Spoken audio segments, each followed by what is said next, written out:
मैं समझदा पन्नू साहब एंड कंपनी, मैं शब्द वरतना तो नहीं चाहता सी, पर बहुत वड्डी मूंह ते चपेड़ आ जिहड़ी वो जस्टिन ट्रूडो साहब ने ते उन्हां दी कैबिनेट ने सारी ने मारी आ। ते अज पन्नू साहब हिले हुए ने।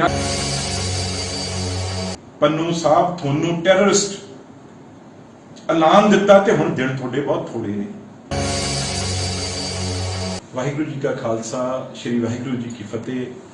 अज मैं समझदा बहुत वड्डी मैं समझदा जित आ जिहड़ी जिहड़े अपने देश नूं प्यार करदे आ, अपनी धरती नाल प्यार करदे आ, अपने पंजाब नाल प्यार करदे आ, ते खास तौर ते NRIs जिहड़े विदेशां दी धरती ते साडे पंजाबी बैठे आ, चाहे वो कनेडा की गल की जाए, चाहे वो अमेरिका USA की गल की जाए, इंग्लैंड की गल की जाए, यूरोपीयन कंट्रीज की गल की जाए, वो अज मैं समझदा जिहड़े 99% लोग ने उन्हां दी अज जित हुई आ। जिहड़े 1% जिन्हां दा सरगना, जिन्हां दा सरदार वो पन्नू साहब जिन्होंने कहा जाता पूंछ वाले पन्नू साहब, ते उन्हां दे नाल उन्हां दी टीम जिन्नी भी रेफरेंडम दी 2020 दी, मैं समझदा जस्टिन ट्रूडो साहब ने जिहड़े उत्थे दे प्रधानमंत्री ने, कनेडा दे प्रधानमंत्री ने, जिन्होंने ये समझते सी भी असीं जेब च पाई फिरदे हां, ते सब तो वड्डी देश के खिलाफ, पंजाब के खिलाफ ये जिहाद जंग आ जिहड़ी उस धरती तो शुरू कर रहे सी। हमेशा उत्थे दी गल करदे सी, उत्थे दी लोकतंत्र दी, डेमोक्रेसी दी गल करदे सी, अपने MPs दी गल करदे सी, अपनी वोट की ताकत दिखाउंदे सी। पर उन्होंने ये सारिया चीज़ां जिद्दन दा रेफरेंडम शुरू होया है पिछले महीने तो उन्होंने एक एक चीज़ चैक करके, क्योंकि उन्होंने भी आखिर इंटैलीजेंस एजेंसीज ने उन्होंने देखा भी जिहड़े 99% जिहड़े पंजाबी ने उरे बसे हुए ने साडे देश दे विच, वो तो अपने देश नाल ने, देश च रोज जांदे आ, उत्थों इत्थे आउंदे ने, ते तालमेल है जिहड़ा साडा असीं इंडिया नाल बना के रखनी आ, व्यापार साडा ये सारा कुछ आ, एडा वड्डा ताकत आ देश। ते उन्होंने खास तौर पर जिहड़ा कल बयान जारी करके बहुत वड्डी, मैं समझदा पन्नू साहब एंड कंपनी, मैं शब्द वरतना तो नहीं चाहता सी, पर बहुत वड्डी मूंह ते चपेड़ आ जिहड़ी वो जस्टिन ट्रूडो साहब ने ते उन्हां दी कैबिनेट ने सारी ने मारी आ। ते अज पन्नू साहब हिले हुए ने। अज उन्हां दा जिहड़ा अगे वो बड़ी मतलब बहुत ही औखी आवाज दे विच बड़ा ही धमकी भरे लहजे नाल वो अपनी वीडियोस बना के उरे भेज दे। पर अज गल जिहड़ी मैं खास तौर पर तुहाडी करा भी तुसीं सिर्फ ते सिर्फ थोड़े कोल एक जगह बची है, एक धरती। हुण मैं तुहानूं हफ्ता पहला मैं एक सुनेहा पहला दिता सी, मैं कोई अपने आप तकड़ा दी अपनी नहीं मैं गल कीती सी, मैं अपने ये 130 करोड़ देशवासियों की ते साडे जिहड़ा पंजाब आ पंजाबियों की आवाज़ च गल कीती सी भी भाई जदों साडी स्टेट ने पन्नू साहब थोनू टैररिस्ट ऐलान दिता ते हुण दिन थोड़े बहुत थोड़े ने। अज जिहड़ा हिंदुस्तान आ, इंडिया है, वो एक बहुत बड़ी ताकत आ, इहदे बराबर दे अज वो दिन पहला सीगे भी अमेरिका, कनेडा, इंग्लैंड उही गोरे समझते सी शायद वो साडा उही गुलाम मुल्क। अज नहीं, अज ये पावर बन गया है। अज उन्होंने इस मुल्क की लोड़ आ, एडे दिमाग, एडे ब्रेन इत्थे बैठे ने कि उन्हों का काम इत्थों चलता है। ते उन्होंने फैसला जिहड़ा अज कीता है, हुण तुहानूं मैं कहा सी कुछ दिन पहला भी वो दिन बहुत नेड़े आ जिद्दन थोड़े USA दे विच तुसीं ये सब तो टॉप न्यूज़ आएगी। मैं तो एक साल कहा सी, शायद हुण उदों भी दिन थोड़े नेड़े आ गए ने भी जदों थोड़े मुल्क के राष्ट्रपति ट्रंप थोनों हथकड़ियां ला के उत्थे इंडिया दे विच पन्नू साहब ते थोड़ी जिहड़ी टीम आ, जिहड़े वर्क ऑफ वैबसाइट्स या चैनल्स ते जिहड़ा हर वेले मुल्क दे उल्ट बेल बोलदे, वो टोटल फ्लाइट थोड़े वो मुल्क के जिहड़े टैररिस्ट हो तुसीं ऐलाने हुए ते उत्थे भी टैररिस्ट हो जिहड़े कंट्री ऐलान दिंदी आ। असीं कदे इत्थे बह के क्यूबिक स्टेट आ जां किसी उन्हां दी स्टेट च जे कनेडा दे, अमेरिका दे, इंग्लैंड दे उल्ट इत्थे इंडिया च कोई बह के कोई साजिश रचे ते फिर वो मुल्क बर्दाश्त करनगे ते इंडिया भी किवें बर्दाश्त करे भी उन्होंने तोड़न दे उस मुल्कां दे विच बह के तुसीं मनसूबे बनाओ। ते ये बहुत ਅੱਜ ਤੁਸੀਂ ਹੁਣ ਹਿੱਲ ਗਏ ਹੋ, ਅੱਜ ਤੁਸੀਂ ਕਹਿੰਦੇ ਹੋ ਜਸਟਿਨ ਟਰੂਡੋ ਕੋਲ ਤਾਂ ਆਪ ਮੈਜੋਰਿਟੀ ਨਹੀਂ ਗੀ ਜੀ। ਜਿਹਨੂੰ ਤੁਸੀਂ ਜਿੰਦਾਬਾਦ ਦੇ ਨਾਰੇ ਲਾਉਂਦੇ ਸੀ, ਇਹ ਕਹਿੰਦੇ ਸੀ ਵੀ ਇੱਥੇ ਲੋਕਤੰਤਰ ਵੱਸਦਾ ਏ, ਅੱਜ ਜਦੋਂ ਉਹਨੇ ਤੁਹਾਨੂੰ ਚਪੇੜ ਮਾਰੀ ਆ ਮੂੰਹ ਤੇ, ਅੱਜ ਤੁਸੀਂ ਕਹਿਣ ਲੱਗੇ ਜੀ ਉਹਦੇ ਕੋਲ ਤਾਂ ਮੈਜੋਰਿਟੀ ਹੋ ਨਹੀਂ, ਉਹ ਤਾਂ ਕਹਿ ਹੀ ਨਹੀਂ ਸਕਦਾ, ਇੰਟਰਨੈਸ਼ਨਲ ਲਾਅ ਜਿਹੜੇ ਆ ਉਹ ਅਲੱਗ ਨੇ। ਅੱਜ ਉਹ ਦੇਸ਼ ਵੀ ਤੁਸੀਂ ਇੰਡੀਆ ਦੇ ਨਾਲ ਖੜਾ ਕਰਤਾ ਲਿਆ ਕੇ।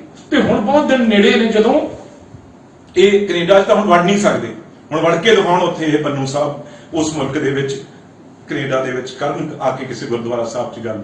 ਪਰ ਹੁਣ ਅਮਰੀਕਾ ਦੇ ਵਿੱਚ ਵੀ ਬਹੁਤ ਆਉਣ ਵਾਲੇ ਦਿਨਾਂ ਦੇ ਵਿੱਚ ਉੱਥੇ ਵੀ ਤੁਹਾਡੀ ਇਹ ਯੂਐਸ ਜਿਹੜਾ ਮੀਡੀਆ ਹੈ ਤੁਸੀਂ ਇੰਟਰਨੈਸ਼ਨਲ ਬਣਾਇਆ ਹੋਇਆ, ਉਹ ਵੀ ਤੇ ਤੁਸੀਂ ਵੀ ਟੈਰਰਿਸਟ ਐਲਾਨੇ ਜਾਓਗੇ। ਤੇ ਬਹੁਤ ਦਿਨ ਨੇੜੇ ਨੇ ਵੀ ਜਦੋਂ 2020 ਦੀ ਤੇ ਰੈਫਰੈਂਡਮ ਦੀ ਮੁਹਿੰਮ ਪਾਕਿਸਤਾਨ 'ਚ ਇਕੱਲੇ ਰਹਿ ਜਾਏਗੀ, ਅਮਰੀਕਾ 'ਚ ਵੀ ਜਿਹੜੀ ਆ ਉਹ ਬੰਦ ਹੋ ਜਾਏਗੀ। ਤੁਹਾਡੀ ਇੰਨੀ ਹਿੰਮਤ ਨਹੀਂ ਗੀ।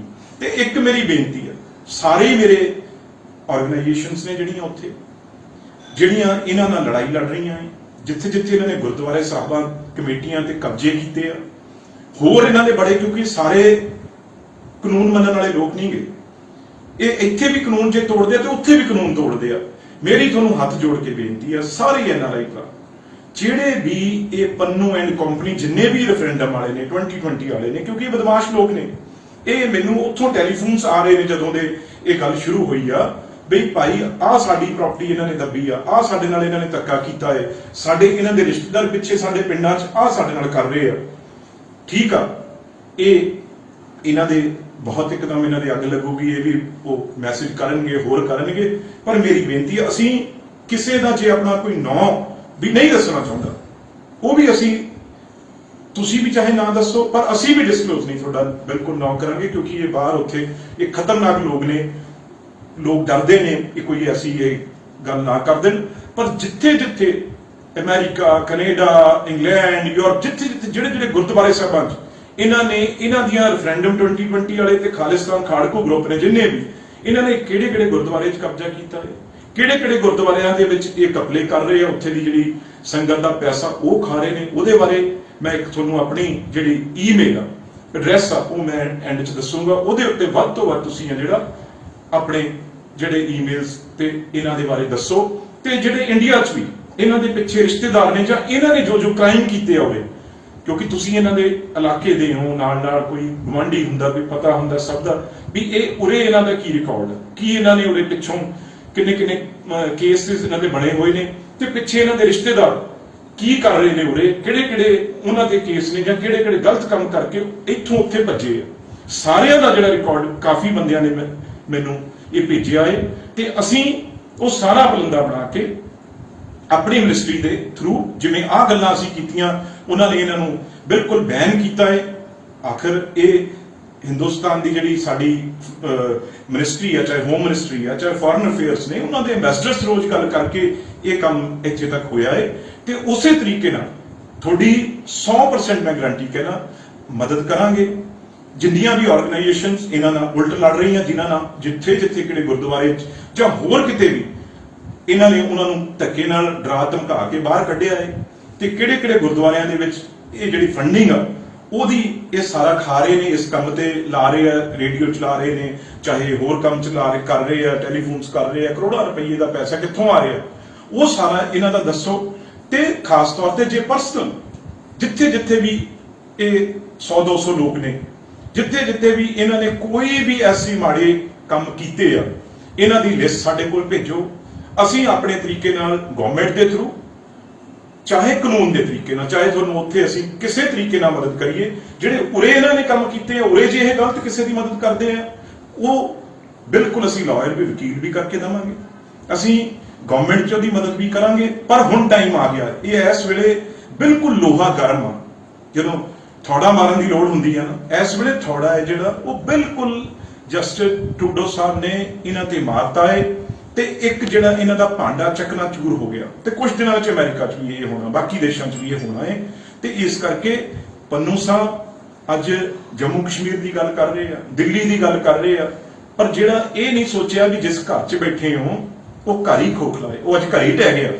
ਜਿਹੜਾ ਕੈਨੇਡਾ 'ਚ ਦੇਖੋ, ਸਭ ਤੋਂ ਵੱਧ ਜੇ ਕੋਈ ਪੰਜਾਬੀ, ਪੰਜਾਬ ਤੋਂ ਬਾਅਦ, ਹਿੰਦੁਸਤਾਨ ਤੋਂ ਬਾਅਦ ਜੇ ਕਿਤੇ ਕੋਈ ਪੰਜਾਬੀ ਆ, NRI ਉਹ ਕੈਨੇਡਾ ਮੁਲਕ ਆ ਤੇ ਉੱਥੇ ਦੇ ਪ੍ਰਧਾਨ ਮੰਤਰੀ ਨੇ ਇਹ ਦੇਖ ਲਿਆ ਵੀ ਲੋਕ ਕਿਹਦੇ ਨਾਲ ਨੇ, ਲੋਕ ਕੀ ਚਾਹੁੰਦੇ ਆ, ਤੇ ਉਹਨਾਂ ਨੇ ਇਹ ਅੱਜ ਫੈਸਲਾ ਇਹਨਾਂ ਦੇ ਉਲਟ ਵੀ ਸਾਡੀ ਧਰਤੀ ਰੈਫਰੈਂਡਮ 2020 ਲਈ ਬਿਲਕੁਲ ਅਸੀਂ ਵਰਤਣ ਨਹੀਂ ਦੇਵਾਂਗੇ। ਅੱਜ ਕਹਿ ਰਹੇ ਸਾਡੇ ਰੇਡੀਓ ਬੰਦ ਕਰਾ ਕੇ ਦਿਖਾਉਣ, ਉਹ ਕਰਾ ਦੇਣ, ਉਹ ਛੋਟੇ ਕੰਮਾਂ 'ਚ ਉਹਨਾਂ ਨੇ ਥੋੜੀ ਪੈਣਾ ਹੈ। ਜੋ ਸੁਨੇਹਾ ਦੇਣਾ ਸੀ ਉਹ ਉਹਨਾਂ ਨੇ ਲੋਕਾਂ ਨੂੰ ਦੇ ਦਿੱਤਾ ਵੀ ਭਾਈ ਬਿਲਕੁਲ ਵੀ ਅਸੀਂ ਇਹ ਬਰਦਾਸ਼ਤ ਨਹੀਂ ਕਰਾਂਗੇ ਜੇ ਸਾਡੀ ਧਰਤੀ, ਸਾਡੀ ਬਾਉਂਡਰੀਜ਼ ਨੂੰ ਤੁਸੀਂ ਇਸ ਕੰਮ ਲਈ ਵਰਤੋਗੇ। ਤੇ ਅੱਜ ਇੱਕ ਬਹੁਤ ਹੀ ਖੁਸ਼ੀ ਦਾ ਮੌਕਾ ਹੈ। ਮੈਂ ਸਮਝਦਾ ਹਿੰਦੁਸਤਾਨ ਦੀ, ਇੰਡੀਆ ਦੀ, ਪੰਜਾਬ ਦੀ, ਪੰਜਾਬੀਅਤ ਦੀ ਅਮਨ ਚੈਨ ਚਾਹੁਣ ਵਾਲੇ ਲੋਕ ਨੇ, ਜਿਹੜੇ ਪੰਜਾਬ ਦੇ, ਜਿਨ੍ਹਾਂ ਦੇ ਰਿਸ਼ਤੇ ਨੇ, ਜਿਹੜੇ ਪੰਜਾਬ ਨੂੰ ਚੰਗਾ ਦੇਖਣਾ ਚਾਹੁੰਦੇ ਆ ਤੇ ਪੰਜਾਬ 'ਚ ਇਹ ਖੂਨ ਦੀ ਹੋਲੀ ਨਹੀਂ ਖੇਡਣਾ ਚਾਹੁੰਦੇ। ਅੱਜ ਉਹਨਾਂ ਤੇ ਬਹੁਤ ਵੱਡੀ ਚਪੇੜ ਆ ਜਿਹੜੀ ਉਹ ਕੈਨੇਡੀਅਨ ਗਵਰਨਮੈਂਟ ਨੇ ਜਿਹੜੀ ਮਾਰੀ ਆ। ਮੈਂ ਇਸ ਕਰਕੇ ਉਹਨਾਂ ਨੂੰ ਬਹੁਤ ਬਹੁਤ ਮੁਬਾਰਕ ਦਿੰਦਾ, ਵਧਾਈ ਦਿੰਦਾ। ਤੇ ਅੱਗੇ ਜਿਹੜੀ ਮੈਂ ਤੁਹਾਨੂੰ ਗੱਲ ਕਹੀ ਆ, ਰਵਨੀਤ ਬਿੱਟੂ @gmail.com, ਮੇਰੀ ਇਹ ਕੋਈ ਵੀ ਇਹਦੇ ਮੇਲ ਆ ਜਿਹੜਾ ਉਹ ਤੁਸੀਂ 24 ਘੰਟੇ ਇੱਥੇ ਕਰ ਸਕਦੇ ਹੋ। ਇਹਨਾਂ ਦੇ ਪਲੰਦੇ ਆ ਜਿਹੜੇ ਉਹ ਮੇਰੇ ਕੋਲ ਭੇਜੋ, ਜਿਹੜੇ ਤੁਹਾਡੀ ਮਦਦ ਕੀਤੀ ਜਾ ਸਕੇ। ਚਾਹੇ ਹੁਣ ਕਿਉਂਕਿ ਕੈਨੇਡੀਅਨ ਗਵਰਨਮੈਂਟ ਅਗੇਂਸਟ ਹੋ ਗਈ, ਉਹਨਾਂ ਨੂੰ ਅਸੀਂ ਦੱਸਾਂਗੇ, ਐਮਬੈਸੀ ਦੇ ਥਰੂ ਦੱਸਾਂਗੇ ਵੀ ਇਹਨਾਂ ਨੇ ਕਿੱਥੇ ਕਿੱਥੇ ਕੀ ਕੀਤਾ ਹੈ। ਇਹਨਾਂ ਦਾ ਹੁਣ ਬਿਲਕੁਲ, ਇਹਨਾਂ ਨੂੰ ਹੁਣ ਖਤਮ ਕਰਨ ਦਾ ਜਿਹੜਾ ਟਾਈਮ ਆ, ਇਹਨਾਂ ਦਾ ਅੰਤ ਆ ਗਿਆ। ਤੇ ਇਸ ਕਰਕੇ ਮੈਂ ਦੁਬਾਰਾ ਦੱਸਦਾ, ਰਵਨੀਤ ਬਿੱਟੂ @gmail.com ਤੇ ਤੁਸੀਂ ਆਪਣੀ ਮੇਲ ਕਰਕੇ ਮੈਨੂੰ ਇਹਨਾਂ ਦੇ ਸਾਰੇ ਜੋ ਵੀ ਇਹਨਾਂ ਦੇ ਗਲਤ ਕੰਮ ਨੇ ਕੱਲੇ ਕਰਕੇ ਮੈਨੂੰ ਇਸ ਗੱਲ ਕਰਕੇ ਉਰੇ ਬਚਾਓ, ਤੇ ਜਿਹੜੀ ਅਸੀਂ ਇਕੱਠੇ ਹੋ ਕੇ ਤੁਹਾਡੀ ਮਦਦ ਕਰ ਸਕੀਏ। ਕਿਹੜੇ ਗੁਰਦੁਆਰਿਆਂ ਸਾਹਾਂ ਤੇ ਕਬਜ਼ਾ ਕੀਤਾ, ਕਿੱਥੇ ਦਾ ਇਹ ਫੰਡ ਖਾ ਰਹੇ ਆ, ਕਿਹੜੀ ਪ੍ਰਾਪਰਟੀਆਂ ਤੁਹਾਡੀਆਂ ਇਹਨਾਂ ਨੇ ਦੱਬੀਆਂ, ਕੋਈ ਇਹਨਾਂ ਨੇ ਲੜਾਈ ਝਗੜੇ ਕੀਤੇ ਆ, ਪਿੱਛੇ ਇੰਡੀਆ 'ਚ, ਪੰਜਾਬ 'ਚ, ਕਿਤੇ ਵੀ ਦੇਸ਼ ਦੇ ਵਿੱਚ ਇਹਨਾਂ ਨੇ ਫਰਾਡ ਕਰਕੇ ਭੱਜੇ ਹੋਏ ਆ, ਤੇ ਕਿਹੜੇ ਇਹਨਾਂ ਤੇ ਕੇਸਿਸ ਨੇ ਪਿੱਛੇ ਇਹਨਾਂ ਦੇ ਰਿਸ਼ਤੇਦਾਰਾਂ ਤੇ ਜਿਹੜਾ ਤੁਹਾਨੂੰ ਤੰਗ ਕਰ ਰਹੇ ਆ। ਇੱਕ ਗੱਲ ਮੈਂ ਜ਼ਰੂਰ ਨਾਲ ਐਡ ਕਰਨੀ ਚਾਹੁੰਦਾ, ਸਾਡੇ ਸਰਮੌਰ ਸੰਸਥਾ ਸ਼੍ਰੀ ਅਕਾਲ ਤਖਤ ਸਾਹਿਬ ਦੇ ਟੈਂਪਰੇਰੀ ਜਥੇਦਾਰ ਗਿਆਨੀ ਹਰਪ੍ਰੀਤ ਸਿੰਘ ਜੀ, ਹਰਪ੍ਰੀਤ ਸਿੰਘ ਜੀ, ਅੱਜ ਸਮਝੋ ਗੱਲ ਨੂੰ। ਦੇਖੋ, ਇੱਕ ਬਗਾਨਾ ਮੁਲਕ, ਉੱਥੇ ਉਹਨੇ ਅੱਜ ਇਹਨਾਂ ਨੂੰ ਬੈਨ ਕਰਤਾ ਵੀ ਇਹ ਸਾਡੀ ਧਰਤੀ, ਅਸੀਂ ਰੈਫਰੈਂਡਮ ਲਈ ਤੇ 2020 ਲਈ ਵਰਤਣ ਨਹੀਂ ਦੇਣੀ। ਆਪਣੇ ਨਾਲੋਂ ਤਾਂ ਯਾਨੀ ਜੀ ਉਹ ਸਿਆਣੇ ਨਿਕਲੇ। ਤੁਸੀਂ ਆਪਣੇ ਦੇਸ਼ 'ਚ ਬਹਿ ਕੇ ਦੇਖੋ, ਆਪਣੇ ਦੇਸ਼ 'ਚ ਬਹਿ ਕੇ ਰੈਫਰੈਂਡਮ 2020 ਦੇ ਹੱਕ 'ਚ ਗੱਲ ਕਰਦੇ ਹੋ ਤੇ ਰੈਫਰੈਂਡਮ ਦੀ ਗੱਲ ਕਰਦੇ ਹੋ, ਪੰਨੂ ਹੋਣਾ ਦੀ ਗੱਲ ਕਰਦੇ ਹੋ। ਤੇ ਅੱਜ ਤੁਸੀਂ ਆਪ ਅੰਦਾਜ਼ਾ ਲਾਓ, ਅੱਜ ਆਪ ਗੱਲ ਸਮਝੋ ਵੀ ਜਿਹੜੀ ਤੁਸੀਂ ਗੱਲ ਕਹੀ ਸੀ, ਮੈਂ ਤੁਹਾਨੂੰ ਬਾਰ-ਬਾਰ ਹੱਥ ਜੋੜ ਕੇ ਬੇਨਤੀਆਂ ਕਰਦਾ ਸੀ ਵੀ ਇਹ ਸ਼ਬਦ ਵਾਪਸ ਲੈ ਲਓ, ਇਹ ਕੋਈ ਸ਼ੋਭਾ ਨਹੀਂ ਦਿੰਦੇ। ਤੁਸੀਂ ਜਥੇਦਾਰ ਸਾਹਿਬ ਹੋ, ਅਕਾਲ ਤਖਤ ਸਾਹਿਬ ਨੇ ਉੱਥੇ ਹੀ ਰਹਿਣਾ ਹੈ। ਉਹਨਾਂ ਦੇ ਅਹੁਦਿਆਂ ਤੇ ਆ ਜਥੇਦਾਰ ਬਹੁਤ ਗਏ, ਬਹੁਤਾਂ ਦੇ ਨਾਂ ਇਤਿਹਾਸ 'ਚ ਲਿਖੇ ਗਏ, ਚੰਗੇ ਨਾਂ ਲਿਖੇ ਗਏ। ਬਹੁਤ ਜਥੇਦਾਰਾਂ ਦੇ ਇਹ ਹੋਇਆ ਵੀ ਗੁਰੂ ਮਹਾਰਾਜ ਦੀ ਜੇ ਬੇਅਦਬੀ ਹੋਈ, ਉਹ ਜਥੇਦਾਰ ਸਾਹਿਬ ਦੇ ਮੌਕੇ ਹੋਈ। ਜੇ ਡੇਰਾ ਸਿਰਸੇ ਵਾਲੇ ਨੂੰ ਮਾਫ ਕੀਤਾ, ਸਾਡੇ 10ਵੇਂ ਗੁਰੂ ਸ਼੍ਰੀ ਗੁਰੂ ਗੋਬਿੰਦ ਸਿੰਘ ਜੀ ਦੀ ਜਿਹੜੀ ਉਹਨੇ ਮੈਂ ਤਾਂ ਉਹ ਸ਼ਬਦ ਨਹੀਂ ਵਰਤਣਾ ਚਾਹੁੰਦਾ ਵੀ ਉਹਨਾਂ ਦੇ ਇੱਕ ਫੋਟੋ ਉਹਨਾਂ ਦੇ ਨਾਲ ਬਰਾਬਰ ਉਹਨੇ ਉਹ ਜਿਹੇ ਬਣ ਕੇ ਕੋਸ਼ਿਸ਼ ਕੀਤੀ, ਤੇ ਉਹਨੂੰ ਵੀ ਤੁਸੀਂ ਮਾਫੀ ਜਿਹੜੀ ਆ ਇਸ ਅਕਾਲ ਤਖਤ ਸਾਹਿਬ ਤੋਂ ਦਿੱਤੀ, ਇਸ ਜਥੇਦਾਰ ਨੇ ਦਿੱਤੀ। ਤੇ ਅੱਜ ਤੁਹਾਡੇ ਕੋਲ ਮੌਕਾ ਹੈ, ਤੇ ਤੁਹਾਡੇ ਵੇਲੇ ਸਭ ਤੋਂ ਵੱਧ ਜੇ ਕਿਸੇ ਵਕਤ ਬੇਅਦਬੀਆਂ ਹੋਈਆਂ, ਉਹ ਸਾਰੀਆਂ ਤੁਹਾਡੇ ਵਕਤ ਹੋਈਆਂ। ਅੱਜ ਇਹ ਕਹਿੰਦੇ ਡਰ ਲੱਗਦਾ ਵੀ 200 ਦੇ ਉੱਤੇ ਗੁਰੂ ਮਹਾਰਾਜ ਦੀਆਂ ਬੀੜ ਸਾਹਿਬ, ਉਹ ਤੁਹਾਨੂੰ ਕਮੇਟੀਆਂ ਬਿਠਾਉਣੀਆਂ ਪੈ ਰਹੀਆਂ। ਉਹ ਕਿਹੜੇ ਦਿਨ ਆ ਗਏ ਕਲਯੁਗ ਦੇ ਵੀ ਉਹਦੇ ਲਈ ਵੀ ਤੁਸੀਂ ਕੋਈ ਐਕਸ ਜੱਜ, ਕੋਈ ਐਕਸ ਵਕੀਲ, ਕੋਈ ਫਲਾਨਾ ਬਣਾ ਰਹੇ ਹੋ ਵੀ ਗੁਰੂ ਮਹਾਰਾਜ ਦੀਆਂ 200 ਤੋਂ ਉੱਤੇ ਬੀੜ ਸਾਹਿਬ ਕਿੱਥੇ ਚਲੀਆਂ ਗਈਆਂ। ਜਥੇਦਾਰ ਸਾਹਿਬ, ਤੁਹਾਡੇ ਕੋਲ ਤਾਂ ਇਸ ਗੱਲ ਦਾ ਜਵਾਬ ਨਹੀਂ। ਕਿੱਡੀ ਬੜੀ ਇਹ ਤੁਹਾਡੇ ਤੇ ਇੱਕ ਧੱਬਾ ਹੈ ਵੀ ਤੁਸੀਂ ਜਿੱਥੇ ਗੁਰੂ ਗ੍ਰੰਥ ਸਾਹਿਬ ਉਸ ਸਥਾਨ ਤੋਂ ਜਿੱਥੇ ਚਪਾਈ ਹੁੰਦੀ ਹੈ, ਜਿੱਥੇ ਸਭ ਕੁਝ ਹੁੰਦਾ, ਉੱਥੋਂ ਗੁਰੂ ਗ੍ਰੰਥ ਸਾਹਿਬ ਦਾ ਪਤਾ ਨਾ ਲੱਗੇ। ਆਪਾਂ ਤਾਂ ਇੱਕ ਗੁਰੂ ਗ੍ਰੰਥ ਸਾਹਿਬ ਜਿਹੜੀ ਸਿਰਸੇ ਵਾਲਿਆਂ ਨੇ ਸਾਡੇ ਅੰਗ ਪਾੜੇ, ਤੇ ਅਸੀਂ ਤਾਂ ਉਹਨਾਂ ਦਾ ਹਿਸਾਬ ਲੈਣ ਨੂੰ ਜਿਹੜਾ ਸਾਰਾ ਪੰਜਾਬ ਸਿੱਖ ਨੇ ਜਿਹੜੇ ਉਹ ਰੋਜ਼ ਕਰਲਾ ਰਹੇ ਨੇ। ਤੇ ਇੱਥੇ ਤਾਂ 200 ਬੀੜਾਂ ਤੋਂ ਉੱਤੇ ਤੁਹਾਡੇ ਕੋਲ ਕੋਈ ਉਹਦਾ ਹਿਸਾਬ ਨਹੀਂ, ਪਤਾ ਨਹੀਂ ਕਿੱਥੇ ਚਲੀ। ਤੁਸੀਂ ਆਪ ਮੰਨ ਰਹੇ ਹੋ, ਕੋਈ ਤੁਹਾਡੇ ਤੇ ਰੋਪ ਨਹੀਂ ਲਾ ਰਿਹਾ, ਤੁਸੀਂ ਆਪ ਕਮੇਟੀ ਬਿਠਾਤੀ। ਤੇ ਲੌਂਗੋਵਾਲ ਸਾਹਿਬ ਜ਼ਰੂਰ ਕਿਤੇ ਨਾ ਕਿਤੇ ਸੋਚੋ, ਮਾਫ ਕਰੋ। ਤੇ ਇਹ ਜਵਾਬ ਨੇ ਜਿਹੜੇ ਬਾਦਲ ਸਾਹਿਬ ਤੋਂ, ਜੇ ਤੁਸੀਂ ਆਪਣੇ ਆਪ ਨੂੰ ਥੋੜਾ ਬਹੁਤਾ ਸਮਝਦੇ ਹੋ ਨਾ ਜਥੇਦਾਰ, ਤਾਂ ਹਰਸਿਮਰਤ ਜੀ ਰੋਜ਼ ਆਉਂਦੇ ਆ, ਬਾਦਲ ਸਾਹਿਬ ਰੋਜ਼ ਆਉਂਦੇ ਆ, ਤੇ ਉਹਨਾਂ ਨੂੰ ਵੀ ਪੁੱਛੋ ਵੀ ਕਿਉਂ ਸਾਡੇ ਤੋਂ ਮਾਫੀਆਂ ਕਰਵਾਈਆਂ, ਕਿਉਂ ਪਿਕਚਰਾਂ ਬਣਵਾਉਣ 'ਚ ਜਿਹੜਾ ਹੈ ਉਹਦਾ ਸਾਥ ਦਿੱਤਾ। ਕਦੇ ਹੈ ਹਿੰਮਤ ਜਥੇਦਾਰ ਜੀ ਪੁੱਛਣ ਦੀ? ਬਗਲੀਆਂ ਬੜੀਆਂ ਬਾਕੀ ਤਾਂ ਗੱਲਾਂ ਕਰਦੇ ਆ, ਜਿਹਦੀ ਜੇਬ ਬਾਦਲ ਸਾਹਿਬ ਦੀ ਜਿਹੜੀ ਜੇਬ ਚੋਂ ਪਰਚੀ ਚੋਂ ਨਿਕਲੇ ਹੋ, ਉਹਨਾਂ ਦੇ ਮੂਹਰੇ ਕੋਈ ਗੱਲ ਕਰਕੇ ਦਿਖਾਇਓ, ਫਿਰ ਤੁਹਾਨੂੰ ਜਥੇਦਾਰ ਵੀ ਮੰਨ ਲਾ। ਪਰ ਅੱਜ ਤੁਹਾਨੂੰ ਵੀ ਇਹ ਬਹੁਤ ਵੱਡਾ ਸਬਕ ਆ ਜਿਹੜਾ NRI ਸਾਡੇ ਪਰਿਵਾਰਾਂ ਨੇ, ਕੈਨੇਡੀਅਨ ਗਵਰਨਮੈਂਟ ਨੇ ਇਹ ਦੱਸਿਆ ਵੀ ਜੇ ਕੋਈ ਦੇਸ਼ ਦੇ ਉਲਟ ਮਨਸੂਬੇ ਬਣਾਏਗਾ, ਉਹਦੇ ਉਲਟ ਅਸੀਂ ਫੈਸਲੇ ਲੈ ਕੇ ਉਹਨੂੰ ਬਰਦਾਸ਼ਤ ਨਹੀਂ ਕਰਾਂਗੇ, ਤੇ ਤੁਸੀਂ ਵੀ ਉਸ ਮਨਸੂਬੇ ਦੇ ਵਿੱਚ ਸ਼ਾਮਲ ਹੋ। ਤੇ ਇਸ ਕਰਕੇ ਤੁਸੀਂ ਆਪ ਸਮਝ ਲਓ ਵੀ ਉਹ ਗੱਲਾਂ ਤੁਹਾਡੀਆਂ ਕਹੀਆਂ ਹੋਈਆਂ ਤਾਂ ਅੱਜ ਕੀ ਹਾਲ ਆ। ਤੇ ਜਿਨ੍ਹਾਂ ਦੀ ਤੁਸੀਂ ਸਪੋਰਟ ਕੀਤੀ ਸੀ, ਥੋੜੇ ਦਿਨ ਰਹਿ ਗਏ ਜਦੋਂ ਉਹਨਾਂ ਨੂੰ ਉਰੇ ਹੱਥਕੜੀਆਂ ਲਾ ਕੇ ਜਿਹੜਾ ਹੈ ਉਹ ਸਰਕਾਰਾਂ, ਉਹਨਾਂ ਦੀਆਂ ਸਰਕਾਰਾਂ ਉਰੇ ਭੇਜਣਗੀਆਂ, ਤੇ ਫਿਰ ਤੁਸੀਂ ਦੇਖ ਲਿਓ ਵੀ ਉਹਨਾਂ ਨੇ ਗਲਾਂ 'ਚ ਸਰੋਪੇ ਤੁਸੀਂ ਪਾਉਣੇ ਆ ਜਾ ਕੇ, ਜਾਂ ਤੁਸੀਂ ਆਪਣੇ ਦੇਸ਼ ਨਾਲ ਖੜੋਗੇ।